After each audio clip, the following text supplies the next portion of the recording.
कभी सोचा है प्रेम आखिर है क्या? क्या यह वह शक्ति है जो जीवन को अर्थ देती है, या वह बंधन जो आत्मा को मोह के जाल में बांध देता है? सदियों से आर्षि मुनि इस प्रश्न का उत्तर खोजते आए, कभी योग में, कभी भक्ति में, कभी त्याग में, पर उत्तर हमेशा अधूरा रह गया। और तब देवताओं के लोक में एक ऐसा क्षण आया जब स्वयं भगवान शिव को इस प्रश्न का उत्तर देना पड़ा। स्वर्ग में हाहाकार मचा था। असुर राज तारकासुर अपने बल और अभिमान से तीनों लोकों पर विनाश का जाल बिछा चुका था। इंद्रदेव भयभीत थे, ब्रह्मा मौन थे, विष्णु चिंतित थे, क्योंकि भविष्यवाणी थी तारकासुर का वध केवल शिव के पुत्र से ही संभव है। परंतु शिव तो समाधि में लीन थे, ना उन्हें संसार की चिंता, ना किसी मोह की भावना। उनका मन समर्पित था केवल ध्यान में, वह ध्यान जो सृष्टि को स्थिर रखता है। देवता जानते थे जब तक शिव का विवाह नहीं होगा उनका पुत्र भी नहीं होगा और तारकासुर अजेय रहेगा। तब इंद्रदेव ने कहा, यदि महादेव को जगाना है तो केवल प्रेम ही वह शक्ति है जो यह कर सकती है। तभी विष्णु बोले, प्रेम का देवता ही इस कार्य को कर सकता है, कामदेव। और इस प्रकार स्वर्ग के सबसे सुंदर, सबसे कोमल देवता कामदेव को एक असंभव कार्य सौंपा गया, शिव को प्रेम का एहसास कराना। कामदेव ने धरती को बसंत में बदल दिया। फूलों ने अपनी पंखुड़ियां फैला दी, मोरों ने नृत्य किया, हवा में चंपा और केतकी की सुगंध घुल गई। यह ऐसा दृश्य था मानो स्वयं प्रकृति कह रही हो, प्रेम करो हे महायोगी, प्रेम भी तप का ही रूप है। कामदेव ने अपनी कमान उठाई, उस पर था वह पुष्प बाण जो कभी किसी ने टाला नहीं था। उस बाण ने अनगिनत हृदयों में प्रेम जगाया था, राजाओं से लेकर ऋषियों तक। परंतु आज सामने थे स्वयं महाकाल। एक क्षण को सब कुछ शांत हुआ, पक्षियों ने गीत रोक दिए, वायु भी थम गई। कामदेव ने बाण चलाया, कामदेव का पुष्प बाण वायु को चीरता हुआ महायोगी की ओर बढ़ा और एक क्षण के लिए सारा ब्रह्मांड थम गया।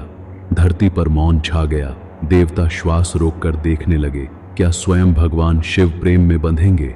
जैसे ही वह बाण शिव के पास पहुंचा, महादेव की समाधि हल्की सी डोली। क्षण भर को ऐसा लगा मानो हिमालय के शिखर हिल उठे हों। उनकी आंखें खुलीं और तीनों लोकों में बिजली सी दौड़ गई। उनकी दृष्टि में था क्रोध नहीं, बल्कि वह गहरा वैराग्य जो सत्य को भंग होते नहीं देख सकता। उन्होंने देखा यह छल था, यह किसी का प्रयास था उन्हें मोह के जाल में बांधने का। महादेव ने अपने तीसरे नेत्र को खोला और उसी क्षण प्रेम के देवता कामदेव एक अग्नि की लपट में समा गए। देवता भय से कांप उठे, वायु स्थिर हो गई, फूल झरने लगे, बसंत मौन हो गया। कामदेव जो प्रेम का प्रतीक था, जो हर हृदय में मधुरता और करुणा जगाता था, अब राख में बदल गया। स्वर्ग रो पड़ा। वहां दूर उसकी पत्नी रति विलाप करने लगी, हे महादेव, आपने तो करुणा की मूर्ति माने जाते हैं, तो फिर आपने प्रेम को क्यों भस्म कर दिया? शिव मौन रहे। उनकी आंखों में करुणा का सागर था। धीरे धीरे उन्होंने कहा, हे रति, प्रेम कभी नहीं मरता। जो प्रेम केवल आकर्षण पर टिका हो वह नश्वर होता है, परंतु जो प्रेम समर्पण और सत्य से जन्म ले वह अमर होता है। आज से कामदेव का शरीर नहीं रहेगा, पर उसका भाव हर हृदय में जीवित रहेगा। वह अदृश्य रहेगा, पर जब भी कोई सच्चे मन से प्रेम करेगा वह वही कामदेव होगा। रति की आंखों से आंसू बहते रहे, पर उसके हृदय में एक नई समझ जग चुकी थी। अब प्रेम केवल दृष्टि का खेल नहीं था, वह आत्मा की अनुभूति बन चुका था। उस दिन से सृष्टि बदल गई। प्रेम अब एक भावना नहीं, एक तप बन गया जो भीतर की अग्नि से जन्म लेता है, न कि बाहर के आकर्षण से। और इसी प्रेम की पवित्र अग्नि में माता पार्वती ने अपने जीवन का सबसे बड़ा निर्णय लिया। कामदेव भस्म हो चुके थे, स्वर्ग मौन था, परंतु धरती पर एक हृदय था जो इस अग्नि में और भी अधिक जलने वाला था। वह थी माता पार्वती। पार्वती जिनका जन्म ही शिव के लिए हुआ था, जो बाल्यकाल से महादेव को अपने आराध्य मानती थी। जब उन्हें झात हुआ कि शिव अब और भी गहरे ध्यान में चले गए हैं, तो उन्होंने प्रण लिया, मैं उस प्रेम को सिद्ध करूंगी जो शरीर से नहीं आत्मा से जुड़ता है। वह सब कुछ त्याग कर हिमालय की गुफाओं में चली गईं। दिन रात एक ही मंत्र, ओ नमः शिवाय, और नमः शिवाय, भोजन का त्याग, नींद का त्याग, केवल ध्यान और भक्ति का आहार। सालों बीत गए, हिमपात गिरता रहा, ऋतुएं बदलती रहीं, पर पार्वती का ध्यान अडिग रहा। उनकी आंखों में केवल शिव थे, उनकी सांसों में केवल नाम। महादेव देवता चकित थे, क्या कोई नारी इतनी दृढ़ हो सकती है? ऋषि बोले, यह केवल स्त्री नहीं, यह स्वयं शक्ति है। शिव ने इस तपस्या की परीक्षा लेनी चाहिए। वे साधु के रूप में पार्वती के सामने प्रकट हुए और बोले, देवी, आप किसके ध्यान में लीन हैं? वह शिव जो अपने भावनाओं को त्याग चुका है, जो कामदेव तक को भस्म कर देता है। क्या ऐसा कोई प्रेम योग्य है? पार्वती मुस्कुराईं।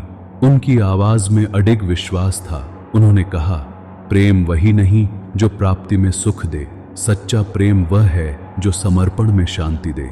मैं जानती हूं शिव वैरागी हैं, पर मैं उन्हें पाने नहीं, उन्हें पूजने आई हूं।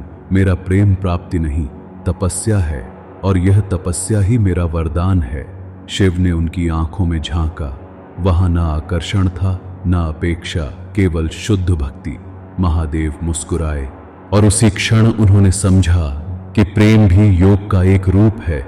उन्होंने अपना रूप प्रकट किया और कहा, देवी, तुम्हारे प्रेम ने मुझे जीत लिया। तुमने सिद्ध कर दिया कि सच्चा प्रेम वासना नहीं, वैराग्य में भी अडिग रह सकता है।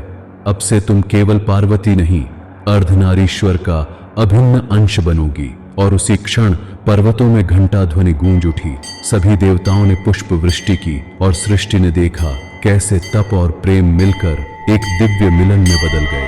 इस विवाह में केवल दो शरीर नहीं, दो सिद्धांत जुड़े थे, योग और भोग, संयम और समर्पण, तप और प्रेम।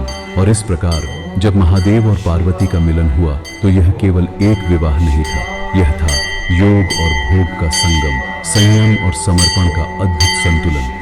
स्वर्ग ने झिलमिलाते पुष्प बरसाए, धरती ने अपनी सारी सुगंध अर्पित की और आकाश में गूंज उठा, हर हर महादेव। देवता नतमस्तक हुए, ऋषि मुनि मौन हो गए, क्योंकि उस क्षण सृष्टि ने देखा प्रेम का सर्वोच्च रूप क्या होता है। वह प्रेम जो कामदेव के बाण से नहीं बल्कि पार्वती की तपस्या से जन्मा था। वह प्रेम जो आकर्षण नहीं बल्कि आत्मा का एकत्व था। और उसी क्षण से शिव ने प्रेम की परिभाषा बदल दी। अब प्रेम का अर्थ था शांति, समर्पण और साक्षात्कार। उन्होंने कहा, प्रेम वह नहीं जो बंधन बनाए, प्रेम वह है जो मुक्ति दे, जो मन को तप में बदल दे और आत्मा को ईश्वर में विलीन कर दे। तो मित्रों, शिव और कामदेव की यह कथा हम सबको यही सिखाती है कि प्रेम और संयम दोनों की अपनी जगह है। इच्छा पर नियंत्रण जरूरी है, पर बिना प्रेम के जीवन अधूरा है। प्रेम को त्यागो मत, बस उसे पवित्र करो, शुद्ध करो, जैसे पार्वती ने किया। क्योंकि जहां प्रेम है वहां शिव हैं, और जहां शिव हैं वहां सृष्टि है। यदि इस कथा ने आपके हृदय को छू लिया हो तो इसे यहीं समाप्त मत होने दीजिए। इसे लाइक करिए, चैनल को सब्सक्राइब करिए और कमेंट में लिखिए ओम नमः शिवाय, ताकि इस प्रेम और भक्ति की ऊर्जा हर उस हृदय तक पहुंचे जो अभी खोज में है। हर शब्द में शक्ति है, हर भावना में भक्ति है। बस इतना याद रखिए, प्रेम अमर है और शिव उस प्रेम का स्वरूप। हर हर महादेव। ओम नमः शिवाय।